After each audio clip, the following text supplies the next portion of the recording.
Olá, sejam bem-vindos a mais este vídeo. Hoje vamos encerrar a trilogia que iniciamos quando começamos a tratar dos regimes de tributação com base no imposto de renda das pessoas jurídicas e figuras equiparadas.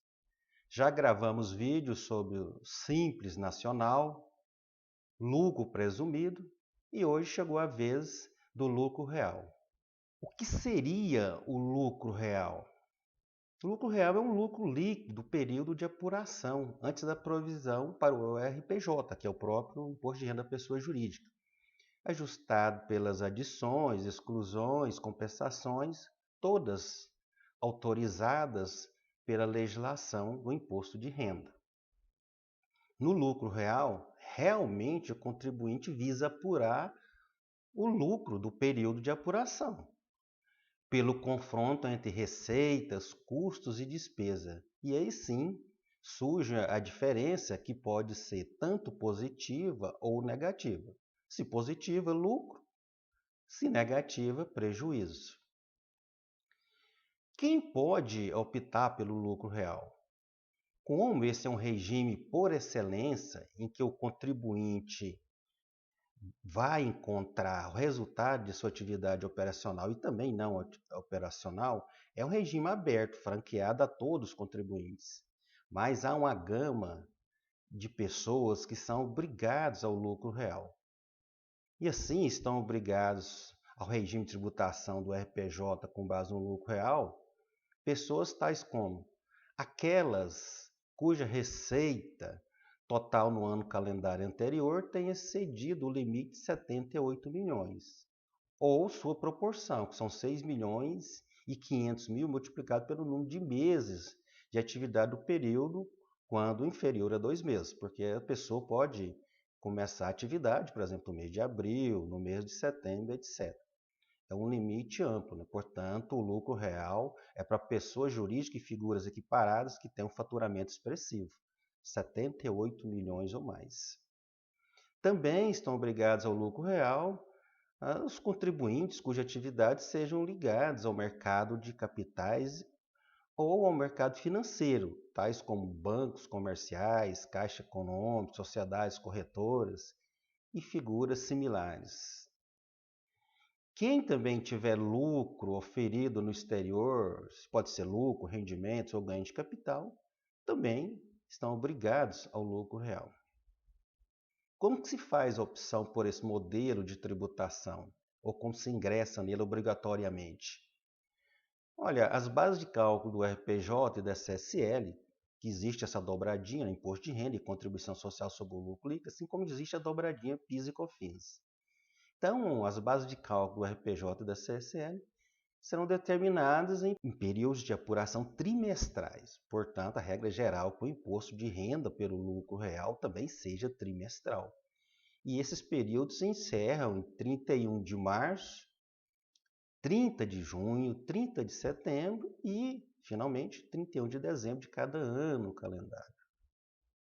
Agora, as pessoas obrigadas ou aquelas pessoas que voluntariamente optam pelo lucro real podem fazer apuração pelo sistema anual, afastando, portanto, a apuração com base no regime trimestral.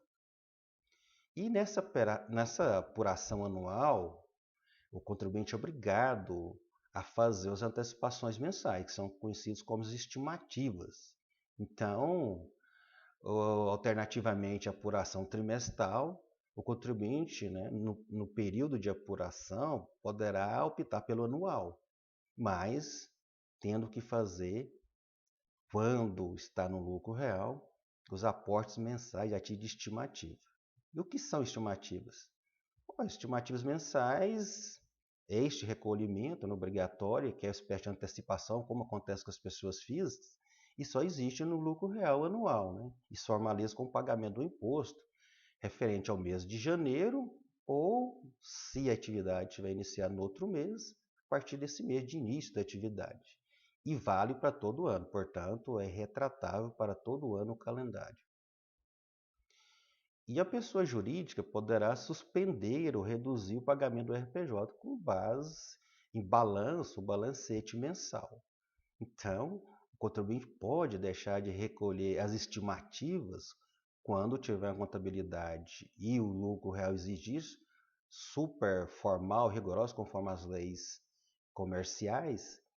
O contribuinte, então, pode elaborar o balanço ou balancete de suspensão, redução, deixar de pagar ou reduzir o valor do RPJ. O RPJ tem a mesma alíquota do lucro presumido, ou seja, 15%. Além da alíquota de 15%, é devido também um adicional ao imposto de renda, na alíquota de 10%, sobre a parcela da base de cálculo que exceder a R$ 20.000 por mês. Uma observação muito importante. Neste regime, ou seja, no lucro real, o prejuízo apurado poderá ser compensado, isto é, pode ser deduzido do lucro real de período posterior. Está aqui, portanto, uma das grandes vantagens de se adotar o regime do lucro real, porque eventual prejuízo com relação ao imposto de renda ou base de cálculo negativo da CSL, o contribuinte pode apurar, pode compensar esse prejuízo ou base de cálculo negativa no período de apuração posterior, limitado, de acordo com a legislação, a 30% do lucro. O prazo de pagamento do RPJ, no caso de estimativa, por exemplo, ou do encerramento trimestral, o tributo, o imposto, o RPJ deve ser pago até o último dia útil do mês subsequente. Trouxe aqui para finalizar essa pequena abordagem sobre o lucro real, uma questão que ainda está aberta nos tribunais e também, sobretudo, na área administrativa, que diz respeito aos juros sobre capital próprio. Porque nós sabemos que dividendo e juros sobre capital próprio são formas de remuneração de acionista ou cotista em sociedade de grandes portes, por exemplo. Para alguns contribuintes, os juros sobre capital próprio teriam natureza de dividendos. E nós sabemos que dividendos, conforme a legislação brasileira, têm isenção do imposto de renda. E esses contribuintes, portanto, pedem na Justiça o direito de deduzir da base de cálculo RPJ e da CSL as despesas com pagamento ou creditamento de juros sobre capital próprio de exercícios anteriores. Porque no exercício corrente é possível fazer essa dedução, porque a legislação permite. Por outro lado, a Receita Federal entende que os juros sobre capital próprio teriam natureza de despesas financeiras, uma vez que são tributados pela legislação. Os dividendos, já o dissemos, não são tributados, são isentos do imposto de renda, mas os juros sobre capital próprio são tributados, a alíquota de 15%. Se assim não se pode, por exemplo, deduzir quando se reporta exercícios fiscais anteriores ao pagamento ou acreditamento. Inclusive, esse entendimento do Fisco Federal encontra apoio também no regime de competência. Então, as despesas, receitas e custos devem ser lançados no mesmo período de competência. Essa, portanto, uma questão em aberto. Era isso para hoje. E se você gostou desse vídeo, peço que deixe seu like e se inscreva em nosso canal. Até breve.